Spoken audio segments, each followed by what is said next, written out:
Powered by the Montana Television Network. This is the 10 o'clock news on Q2, Montana's news leader. Good evening and thanks for joining us. I'm Russ Riesinger. Janelle's off tonight. The man accused of fatally shooting one person and wounding 3 others, including a Montana Highway Patrol trooper, faced a judge today. Jonathan Birch is facing 1 count of murder for the death of Shelley Hayes and 3 counts of attempted murder in the shootings of Trooper Wade Palmer, Julie Blanchard, and her son, Casey Blanchard. Law enforcement jammed the Missoula County Courthouse today to show their support for their injured colleague and witness his accused shooter's first court appearance. The 28-year-old Birch of Arlee was arrested without incident following last week's shooting spree. Following a shots fired call, law enforcement arrived on scene to find Julie and Casey Blanchard shot but conscious. Another victim, Shelley Hayes, had also been shot and was already dead. Birch fled the scene and eventually made his way outside of the Evero bar, where, according to court documents, he shot Trooper Wade Palmer. Now, Birch's bond has been set at $2 million, and he remains in the Missoula County Detention Center tonight. A popular and often controversial Billings radio host in court today after being arrested over the weekend. Jason Harris, who goes by Big J on the Hot 101.9 FM morning show, pleaded not guilty to a first offense of a misdemeanor assault of a partner.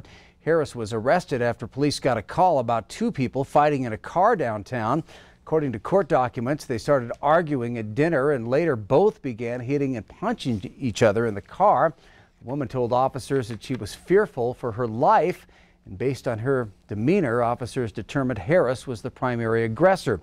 Harris was released on a $500 bond. In Sydney, a 3-month-old girl is dead, and now an investigation's underway. The Sydney Herald reporting that police believe the death occurred because of a domestic situation with drugs. Officers arrived at a home Saturday to find a 30-year-old woman with an unresponsive infant. The baby later died. Police say the woman's brother was also found with knife wounds. Police believe he was in the same room where the infant was found. Now, the woman was flown to Billings and is in intensive care. What can be done to better address the problem of homelessness in Billings? Tonight, several groups that work with the homeless told City Council about their hopes to establish a continuum of care in Yellowstone County. Q2's Mitch Leahy was there and joins us now with more. Mitch? Russ, the main takeaway from tonight's City Council work session: homelessness in Billings is a complex issue that requires a coordinated effort to combat. That's why 14 organizations, including Alternatives, Billings Clinic, Montana Rescue Mission, and others, want to work with the city, county, and local businesses to tackle the problem. This partnership is called Continuum of Care, or COC. Those in favor of this partnership are asking the council for a recurring $90,000 to establish a Continuum of Care coordinator and a crisis diversion fund. The coordinator will be responsible for keeping all the partners in the continuum engaged and ensuring that quality data is being shared across organizations. The group does not want to create people who are dependent on the system, but rather give them tools so that they no longer need the system. I think the beauty of this approach working together is this. Let's say someone gets out of Deer Lodge and then they go through Passages with Jan and then they start looking for help. If they just come to us, they may have more needs that we can address. So if they need drug treatment, maybe I direct them to Lynette at Rimrock, or maybe if they need some medical care, I can direct them to Marcy at the Community Crisis Center. Or, you know, if they have a teenage daughter, maybe I can direct them to Erica. It's by us all sitting down each month and intentionally talking about how we can work together that we can find solutions, not just enabling people or simply neglecting people and allowing them to continue in destructive lifestyles. Now, since this meeting tonight was only a work session, the council did not vote on anything this evening, but they encouraged those in favor of the COC to report back with more detailed information. Russ? All right, thanks, Mitch. Billings City Council also got a legislative update tonight. One bill they talked about was introduced just today by Roger Webb of Billings. Senate Bill 340 would create economic impact districts that could be used as a tool to attract new private investment across the state. Billings City Council hopes to use that economic tool for projects like One Big Sky. The bill will have a hearing Thursday morning in Helena. A majority of the State Public Service Commission threw its support behind a controversial bill today designed to help Northwestern Energy buy an additional part of the Colstrip 4 power plant in southeast Montana. Now, that vote went against the recommendation of the PSC staff, which said the bill undermines fundamental principles of utility regulation. MTN's Mike Dennison has more for us. Senate Bill 331 says if Northwestern Energy buys an additional 150 megawatts of the Colstrip plant, it gets to pass on millions of dollars in plant-related costs to ratepayers without PSC review. On Monday, the PSC, which regulates utilities, voted 3-1 to support the bill. Commission Chairman Brad Johnson of East Helena said Montana customers of Northwestern will need that power from the Colstrip plant in the future. He said he doesn't want to risk having the plant closed prematurely because of anti-coal political forces, and that Senate Bill 331's guarantees for the company will help prevent that from happening. To leave that unit subject to those forces and that kind of premature closure poses a much greater risk to the ratepayers than does the acquisition by Northwestern of this additional 150 megawatts. Commissioners Bob Lake of Hamilton and Randy Pinocchi of Sun River also voted to support the bill.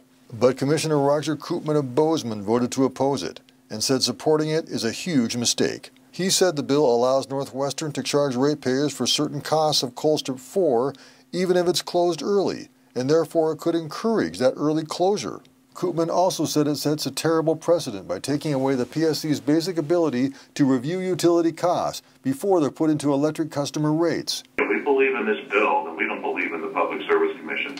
And the legislature might as well go to work on creating something new for their liking, because this bill is a denial of what we are here to do. While PSC staff recommended opposition to the bill, it did say Monday that the bill's sponsor, Senator Tom Richmond of Billings, may offer some amendments that could alter some of its objectionable portions. Senate Bill 331 has its first hearing on Tuesday before the Senate Energy Committee. Reporting from Helena, Mike Dennison, MTN News. Well, Northwestern has said it's negotiating to buy this additional portion of power from another Colstrip co-owner for only $1 because that owner wants to get out of coal-fired power. In the Midwest, at least 3 people have died after major flooding in parts of Nebraska, Iowa, and Wisconsin. More than 4,500 people have already been evacuated from flooded areas. Hundreds of homes and businesses have been damaged or destroyed there. All of this after last week's bomb cyclone that dropped several inches of snow on top of already melting snow in the region. Vice President Pence plans to travel to Nebraska tomorrow. Turning to our weather, Bob, the flooding in the Nebraska area really kind of a wake-up call for what could be hitting Montana communities as we warm up. And it all starts with the warm-up. As you were saying, a lot of us kind of like that, but it does has a negative side. Let me show you what we're talking about. High temperatures will get into the 40s and 50s this week, so we need to start watching for water and ice on roads because the ponding of the water starts in the daytime. Stuff starts melting, and then the stuff refreezes at night, so you got to be careful with that. Could run into some icy conditions there in the roadway. Plus, look for ice and river on the streams, and also they could break up, resulting in ice jams, and that also results in ice dams and causing flooding in our area as well. So you need to stay away from the waterways as well. Be prepared to move to higher ground if you see an ice jam forming. And by the way, we already have a flood advisory right now for all of Petroleum County. Minor flooding happening there due to snow melt, poor drainage, and frozen culverts causing some problems in that area. We'll have the rest of your forecast in a few more minutes. Russ? All right, thanks, Bob. Up next on tonight's 10 o'clock news, it is a story from a chilly day that is going to warm your heart. We're going to take you to Sweetgrass County for that. Plus, these twins are double trouble on the court, but for their mom, they're everything. We'll meet them. And in sports, Scott shows us if Western's women will play for the national championship tomorrow night at Rimrock Auto Arena. We'll be right back. You're watching MTN News with Janelle Slade and Russ Riesinger. Storm Tracker weather with Bob McGuire. And sports with Scott Breen. This is the 10 o'clock news on Q2, Montana's news leader.